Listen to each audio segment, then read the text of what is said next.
City cable news కి స్వాగతం. జగనన్న ముఖ్యమంత్రిగా ఉంటేనే పెన్షన్లు రేషన్ క్రమం తప్పకుండా ఇంటికి వస్తాయని వైసీపీ ఎమ్మెల్యే అభ్యర్థి పేర్ని కిట్టు పేర్కొన్నారు.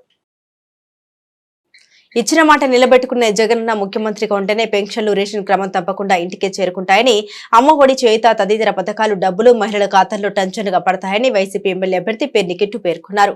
ఆయన మచిలీపట్నం నగరపాలక సంస్థ పరిధిలోని 22వ డివిజన్లో విస్తృతంగా ఎన్నికల ప్రచారం నిర్వహించారు. వైఎస్ఆర్సీపీ అధికారంలోకి వచ్చిన నాటి నుండి జగనన్న అందిస్తున్న వివిధ సంక్షేమ పథకాలను ప్రజలకు వివరించారు.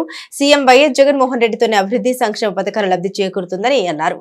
ప్రచార రథంతో పాటు బైక్ ర్యాలీతో వైసీపీ నాయకులు చిటికర నాగేశ్వరరావు, బూరగ రామారావు, కార్పొరేటర్ మేకల సుధాకర్ పెద్ద సంఖ్యలో పార్టీ శ్రేణులతో కలిసి కిట్టు ఎన్నికల ప్రచారంలో పాల్గొన్నారు.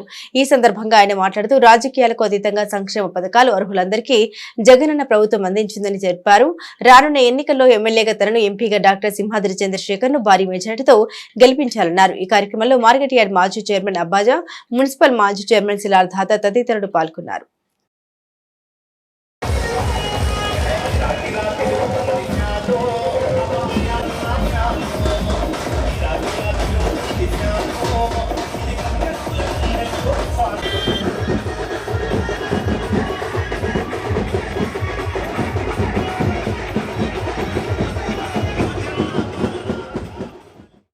గూడూరులోని పఠాన్పేటలో ఉన్న హజరత్ నిర్గాంష బాబా అవలియా ఉరుసు మహోత్సవాలు ఆదివారం ప్రారంభం కానున్నాయి.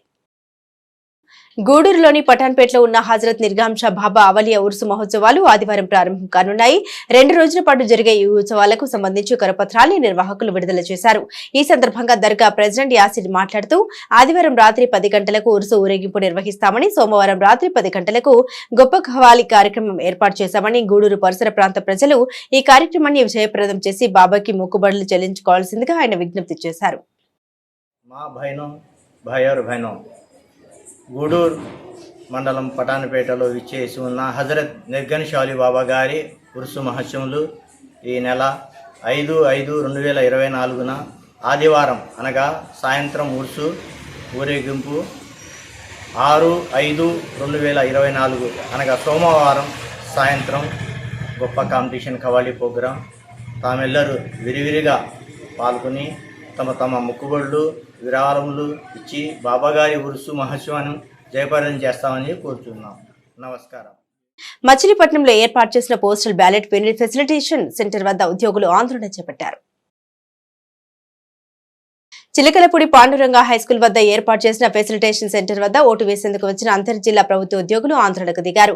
ఎటువంటి సమాచారం లేకుండా పోస్టల్ బ్యాలెట్ వినియోగించుకునే తేదీని 6వ తేదీకి మార్చడంతో ఉద్యోగులంతా ఆందోళనకు దిగారు. 4వ తేదీన పోస్టల్ బ్యాలెట్ వినియోగించుకోవాలని తమకు ఆర్డర్ కాపీ ఇచ్చి ఇప్పుడు తేదీ మారిస్తే ఎలా అని ప్రశ్నించారు. అయితే అంతర్జిల్లా ప్రభుత్వ ఉద్యోగులు పోస్టల్ బ్యాలెట్ ను 6వ తేదీన చిలకలపూడి పాండురంగ మున్సిపల్ స్కూల్లో వినియోగించుకోవాలని జిల్లా కలెక్టర్ ఎస్కే బాలాజీ ఇటీవల ప్రకటించిన విషయం ఆందోళనకు దిగిన ఉద్యోగులకు సమాచారం తెలియకపోవడం విశేషం.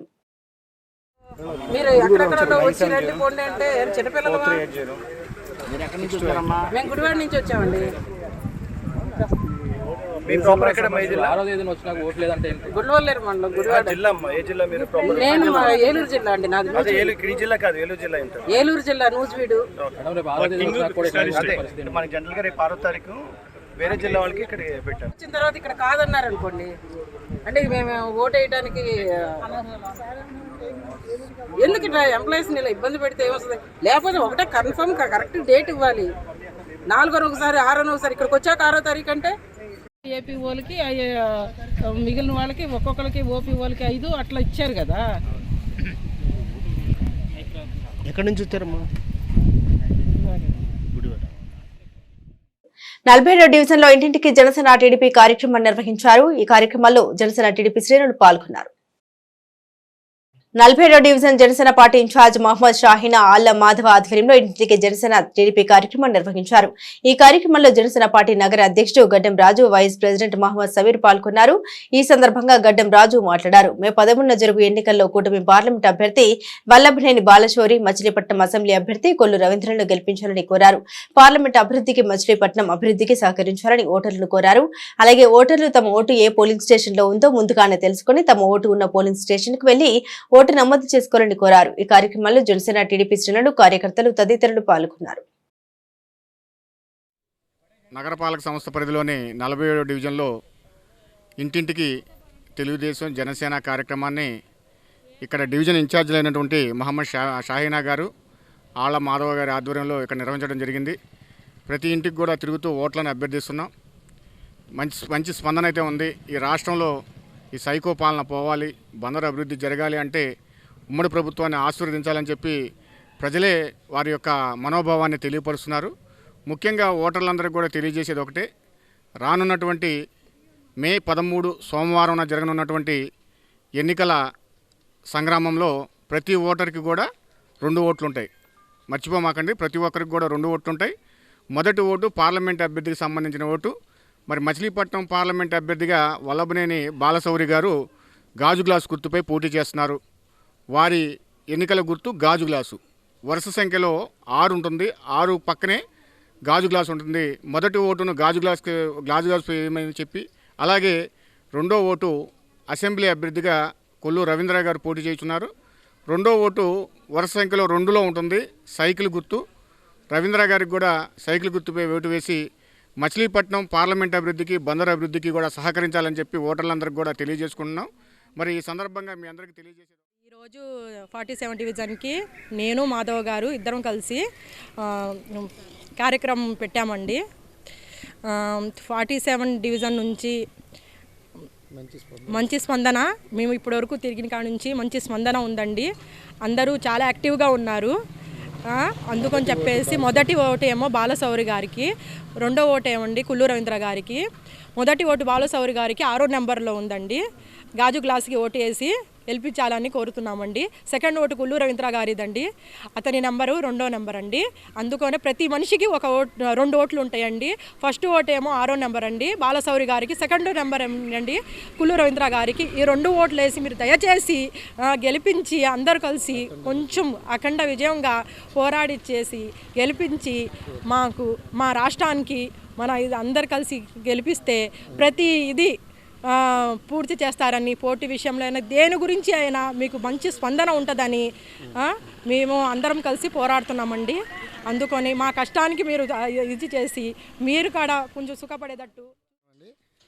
మరి ఈరోజు 47 డివిజన్లో తెలుగుదేశం, జనసేన, బీజేపీ ఉమ్మడి అభ్యర్థులైనటువంటి వల్లభనేని బాలశౌరి గారిది 6వ నెంబర్ గ్లాసు మీద, అలాగనే కొల్లు రవీంద్ర గారు 2వ నెంబరు సైకిల్ మీద తప్పకుండా ఈ 2 ఓట్లు కూడా అభ్యర్థించి ఓట్లను గడప గడపకి తిరుగుతూ గ్లాసు మీద, సైకిల్ మీద ఓటు వేసి అఖండ విజయాన్ని ఆకాంక్షిస్తూ ప్రతి గడప గడపకు తిరుగుతున్నామండి.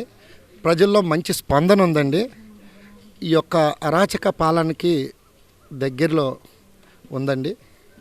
తప్పకుండా తెలుగుదేశం, జనసేన, బీజేపీ పొత్తు. సార్వత్రిక ఎన్నికల్లో విధుల్లో ఉన్న ప్రభుత్వ ఉద్యోగులు పోస్టల్ బ్యాలెట్ వినియోగించుకునే ప్రక్రియ ప్రారంభమైంది.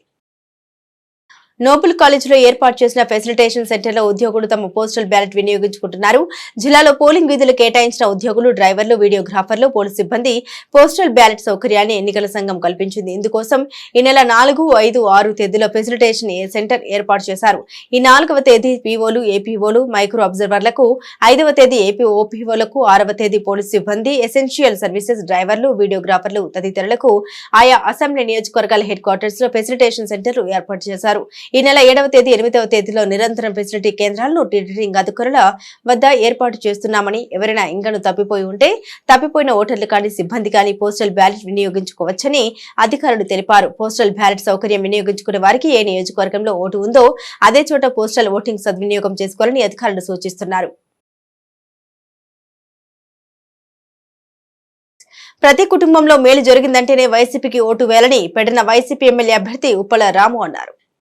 పెడన మండల పరిధిలోని కొంగణచర్ల తదితర గ్రామాల మీదుగా వైసీపీ విజయభవ యాత్ర కొనసాగింది. ఈ కార్యక్రమంలో పాల్గొన్న పెడన వైసీపీ ఎమ్మెల్యే అభ్యర్థి ఉప్పాలరాము మాట్లాడారు. 5 సంవత్సరాల వైసీపీ ప్రభుత్వ హయాంలో మీ కుటుంబానికి, మీ ప్రాంతానికి జరిగిన అభివృద్ధి, జరిగిన మంచి గురించి ఆలోచన చేసి వైసీపీకి ఓటు వేయాలన్నారు. సంక్షేమ పథకాలన్నీ యథావిధిగా కొనసాగాలంటే వైసీపీని గెలిపించుకోవాల్సిన అవసరం ఎంతైనా ఉందన్నారు. సంక్షేమ పథకాల అమల్లో జగన్మోహన్ రెడ్డికి సరిరారు ఎవరు అన్నారు. వైసీపీకి ప్రజల నుండి విశేష స్పందన లభిస్తోందని, ఎన్ని పార్టీలు ఏకమైనా వైసీపీ విజయాన్ని అడ్డుకోలేరన్నారు. ఈ కార్యక్రమంలో market yard chairman Garikapati Charumathi తదితరులు పాల్గొన్నారు. బీజేపీ జనసేన బలపరిచిన తెలుగుదేశం పార్టీ పెట్టిన ఎమ్మెల్యే అభ్యర్థి కాగిత కృష్ణప్రసాద్ బంటుమిల్లి మండలంలో విస్తృతంగా ఎన్నికల ప్రచారం నిర్వహించారు.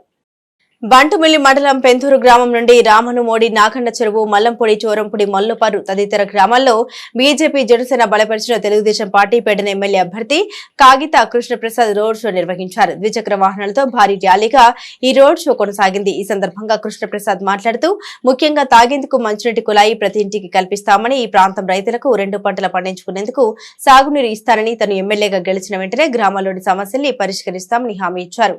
కూటమి ఎంపీ అభ్యర్థి బాలచోరిని ఎమ్మెల్యే తనను గెలిపించాలని ప్రజల్ని కోరారు. ఈ కార్యక్రమంలో బంటుమిల్లి మండలం తెలుగుదేశం, బీజేపీ, జనసేన పార్టీ నాయకులు, కార్యకర్తలు పెద్ద సంఖ్యలో పాల్గొన్నారు. రైతు సమస్యలు తీవ్రంగా ఉన్నాయి. ఇక్కడ ఎప్పుడు కూడా సరైనటువంటి సమయంలో నీళ్లు అందక రైతులందరూ కూడా ఇబ్బంది పడతా ఉన్నారు. గతంలో కూడా మేము చూసాం. నీళ్లున్నా కానీ ఇక్కడ అందనటువంటి పరిస్థితి. హైవే పక్కన ఏదైతే పంట పొలాలు ఉన్నాయో పొలాలన్నీ కూడా దెబ్బతినేసి ఆ రోజున చాలా ఇబ్బందులు పడ్డారు. కనీసం ప్రభుత్వం రైతుల్ని ₹1 కూడా మరి నష్టపరిహారం అందించకుండా ప్రజలందరినీ కూడా మోసం చేసింది. మరి తప్పకుండా రానున్న రోజుల్లో ఈ యొక్క నీటి ఎద్దడి లేకుండా రైతులకి ఎటువంటి ఇబ్బంది కలగకుండా సాగునీరు అందించే విధంగా నా వంతు కృషి ఎప్పుడు ఉంటుందని చెప్పేసి, అదేవిధంగా ఏవైతే మరి ఇక్కడ డ్రైన్లు ఉన్నాయో పూడికి తీగిపోవడం వల్ల కొద్దిపాటి వర్షానికి పొలాలన్నీ కూడా మునిగిపోవడం, దానివల్ల రైతులందరూ కూడా ఇబ్బందులు గురవుతా ఉన్నారు. తప్పకుండా మరి అదేవిధంగా డ్రింకింగ్ వాటర్ సమస్య అనేది నియోజకవర్గ వ్యాప్తంగా ఉంది. అదే తరహాలు ఇక్కడ కూడా ఉంది. ఆ సమస్యను కూడా తప్పకుండా పరిష్కరించే బాధ్యత నేను తీసుకుంటాను. ఎందుకంటే చంద్రబాబు నాయుడు గారు మరి పవన్ కళ్యాణ్ గారు కలిసి మేనిఫెస్టోలో పెట్టడం జరిగింది. ఇంటింటికి తాగునీటి కొనయిస్తామని చెప్పేసి మంచినీళ్ళు వాటర్ నీటి కూడా తప్పకుండా అందించే బాధ్యత నేను తీసుకుంటానని చెప్పి మరి పెద్దూరులో అవనిగడ్డ అసెంబ్లీ వైసీపీ అభ్యర్థి సింహాద్రి రమేష్ బాబు చేపట్టిన రోడ్ షోలో పార్టీ శ్రేణులు ఆనందోత్సాహాలతో పాల్గొన్నారు. అవనిగడ్డలోని నియోజకవర్గ పార్టీ కార్యాలయం నుండి రోడ్ షో ప్రారంభమైంది. డప్పు వాయిద్యాలు, బాణసంచా పేలుళ్ల మధ్య మహిళల మంగళ హారతుల నడుమ రోడ్ షో కొత్తపేట, రామచంద్రాపురం, మాచవరం, దక్షిణ చిరువోలు, లంక, కొత్తపాలెం గ్రామాల మీదుగా కోడూరు చేరుకుంది. దారి పొడవునా మహిళలు సింహాద్రి రమేష్ బాబుకు మంగళ హారతులు పట్టి ఘనంగా స్వాగతం పలికారు. ర్యాలీకి మద్దతుగా పార్టీ శ్రేణులు పెద్ద సంఖ్యలో ద్విచక్ర వాహనాలతో పాల్గొన్నారు. ఈ కార్యక్రమంలో వైసీపీ రైతు విభాగం జోనల్ ఇన్ఛార్జ్ కడవకొల్లు నరసింహారావు, దివి మార్కెట్ కమిటీ చైర్మన్ కొక్కిలిగడ్డ వీర వెంకటేశ్వరరావు, సింహాద్రి వికాస్ బాబు, కడవకొల్లు చైతన్యాలతో పాటు వివిధ మండలాలకు చెందిన పార్టీ నాయకులు, కార్యకర్తలు తదితరులు పాల్గొన్నారు.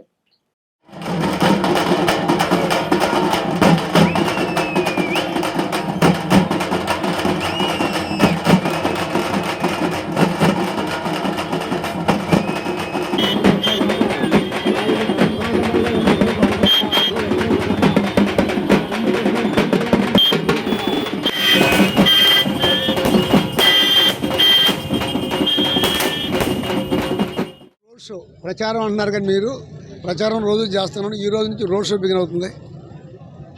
ఈరోజు కోడూరు మండలం మొదటగా రోడ్ షోకి ఏర్పాటు చేయడం జరిగింది. నియోజకవర్గం మొత్తం ఇప్పటికే నేను 3 సార్లు సుమారుగా ఇంటింటికి 3 సార్లు కలయి తిరుగుండా. మళ్ళా ఈ రోడ్ షోతో ఇప్పటికే నియోజకవర్గం అంతా జగన్మోహన్ రెడ్డి గారిని దీవిస్తాం. జగన్మోహన్ రెడ్డి గారిని మళ్ళా కావాలి, ఆయన వస్తేనే మంచి జరుగుతుంది. అబద్ధాలు చెప్పడు, నిజం చెప్తాడు, చేయగలిగిందే చేస్తానంటున్నాడు. అది వాస్తవం. చంద్రబాబు నాయుడు చెప్పే ఎన్ని అబద్ధాలు అవి నమ్మొద్దని వాళ్ళు అనుకుంటున్నారు. ఖచ్చితంగా జగన్మోహన్ రెడ్డి గారు మళ్ళీ రాష్ట్రంలో ముఖ్యమంత్రిగా జూన్ 4 తర్వాత ప్రమాణ స్వీకారం చేస్తారు. ఇది ప్రజల తీర్పు. ఆ ప్రజా తీర్పు జగన్ గారికి అనుకూలంగా ఉంటుంది. ప్రజా అభిప్రాయ సేకరణతో సంబంధం లేకుండా అక్రమ మార్గంలో గెలుపొందడానికి జగన్ చేరిని ఆలోచన చేస్తున్నారని జనసేన పార్టీ ఉమ్మడి కృష్ణా జిల్లా ఉపాధ్యక్షుడు మత్తి వెంకటేశ్వరరావు విమర్శించారు. జనసేన పార్టీ ఉమ్మడి కృష్ణా జిల్లా ఉపాధ్యక్షుడు మత్తి వెంకటేశ్వరరావు మోపిదేవులో మీడియాతో మాట్లాడారు. ప్రజా అభిప్రాయ సేకరణతో సంబంధం లేకుండా అక్రమ మార్గంలో గెలుపొందడానికి జగన్ చేరిన ఆలోచన లేవన్నారు. జనసేన పార్టీ అభ్యర్థులు పోటీలో ఉన్న నియోజకవర్గాల్లో అభ్యర్థి పేరుతో ఉన్న మరొక వ్యక్తితో నామినేషన్ వేయించి నవరం కాంగ్రెస్ పార్టీ బీఫామ్ సంపాదిస్తున్నారన్నారు. జనసేన పార్టీ ఎన్నికల గుర్తు గాజు గ్లాసు గుర్తు కాగా నవరం కాంగ్రెస్ పార్టీ గుర్తు బకెట్ కావడంతో ఓటర్లను అయోమయానికి గురిచేసి తద్వారా ఓట్లు చీల్చడం ద్వారా లబ్ధి పొందాలని వైఎస్ఆర్ కాంగ్రెస్ పార్టీ చూస్తోందని విమర్శించారు. పార్టీ మీద స్థానిక ఎమ్మెల్యే అభ్యర్థులపైన తీవ్రతరమైన వ్యతిరేకత ఉండడం వల్ల ఈ ఎత్తుగడ ఏమాత్రం సాధ్యం కాదన్నారు. ప్రజాభిప్రాయం ఎలా ఉన్నప్పుడు కూడా టెక్నికల్గా గాను అక్రమ మార్గం ద్వారానో ఏదైనా ఛేదించుకోవాలన్నటువంటి ఒక దుర్మార్గమైనటువంటి ఆలోచనతో ఈ రోజున ఎక్కడైతే జనసేన పార్టీ అభ్యర్థులు ఉన్నారో ఆ అభ్యర్థులకి అదే పేరు గలటువంటి అభ్యర్థులను చూడటం, దానికి నవరంగ కాంగ్రెస్ పార్టీ యొక్క బీఫామ్ని సంపాదించి ఆ నవరంగ కాంగ్రెస్ బీఫామ్ ద్వారా అదే పేరు గల అభ్యర్థుల్ని పోటీలో నిలపటం. ఎందుచేతనంటే జనసేన పార్టీ గుర్తు గాజు గ్లాసు, నవరంగ కాంగ్రెస్ గుర్తు బకెట్. ఈ రెండు కూడా సిమిలర్గా, రెండు కూడా ఒకే పోలికలో ఉండటం, తద్వారా ప్రజాభిప్రాయం ద్వారా కాకుండా టెక్నికల్గా విజయం సాధించాలన్నటువంటి ఆలోచన ఏదైతే చేస్తున్నారో అది వారి యొక్క తెలివికి నిదర్శనం అయితే అవ్వచ్చు, కానీ ప్రజాస్వామ్యంలో మాత్రం అది ఎంతమాత్రం జరగని పని. ఇవాళ క్షేత్రస్థాయిలో ప్రభుత్వం మీద వ్యతిరేకత, వైఎస్ఆర్సీపీ పార్టీ మీద వ్యతిరేకత, స్థానిక ఎమ్మెల్యేల మీద ఉన్నటువంటి వ్యతిరేకత మనం చూసుకున్నట్లయితే సిటీ కేబుల్ న్యూస్ సమాప్తం.